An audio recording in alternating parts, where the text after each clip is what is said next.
次のスピーカーの方はですね、イングリッシュスピーカーということで、the next speaker is eating designer, Maria Vogelzang. Please welcome.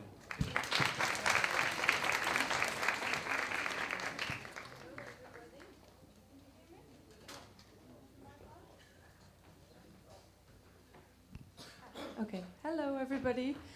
I'm really happy to be here. I come from the Netherlands and I'm here for Roppongi Art Night. I'm going to do a performance here tomorrow night 3 times, and that will be about feeding. But what I'm going to tell you about today is about my work as an eating designer, because I studied design 15 years ago, and when I was doing that I noticed that all designers, they always make things for humans, so they're really focused on the human being. But the very thing that humans really need to live is food, and it seems that they never thought about food. It's always about tables and chairs and cars and clothes and houses and everything material, but this one thing that is maybe a bit more ephemeral, they seem to have forgotten about. So I call myself an eating designer because I started to work with food and people told me, you're a food designer, but it would also imply that I would actually design food. And I think food is already perfectly designed by nature. I don't have to play God, I don't have to reinvent food. But once I started to work with food, I started to see that when you start to work with food as a designer, you're also working with agriculture, and you're also working with sustainability issues, and you're working with psychology, and you're working with emotions, and you're working with biology, you're working with nature, you're working with education. And all these things I try to incorporate in my work.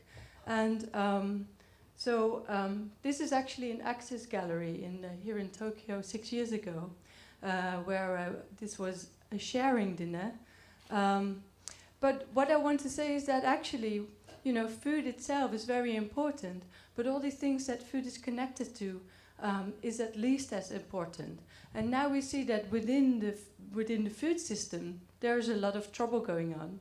And I think we need designers and we need creative people to start working on that. So the projects I'm just showing here are some of the various projects I'm working on. And mostly, sometimes it's an event, sometimes it's a performance, sometimes it's a dinner.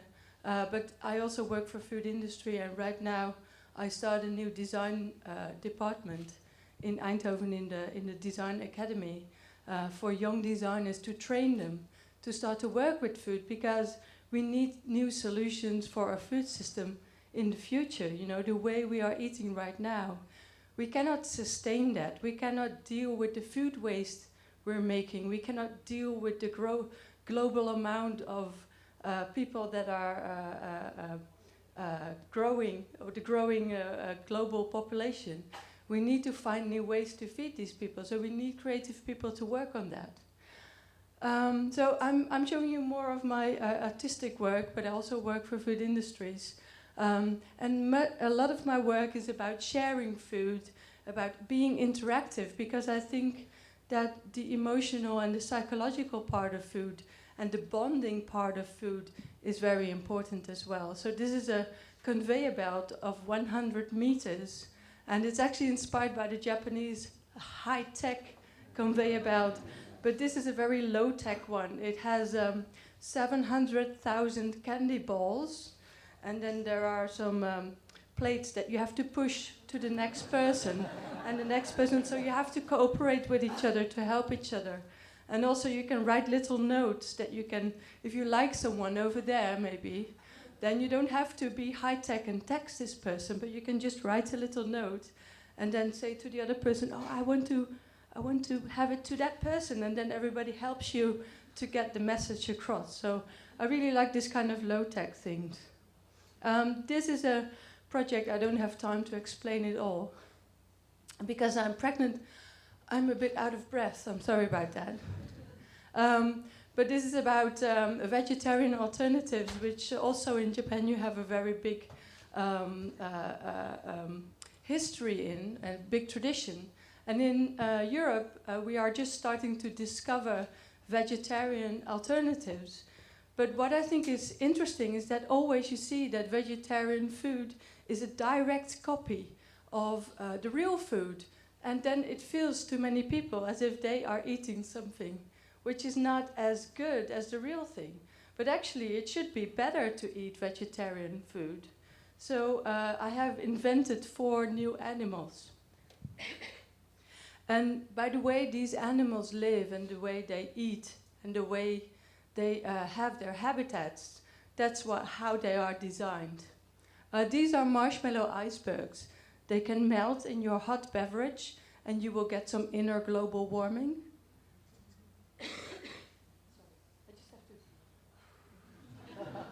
And this is a candy gun. It's actually a lollipop and it shows what sugar does to your body.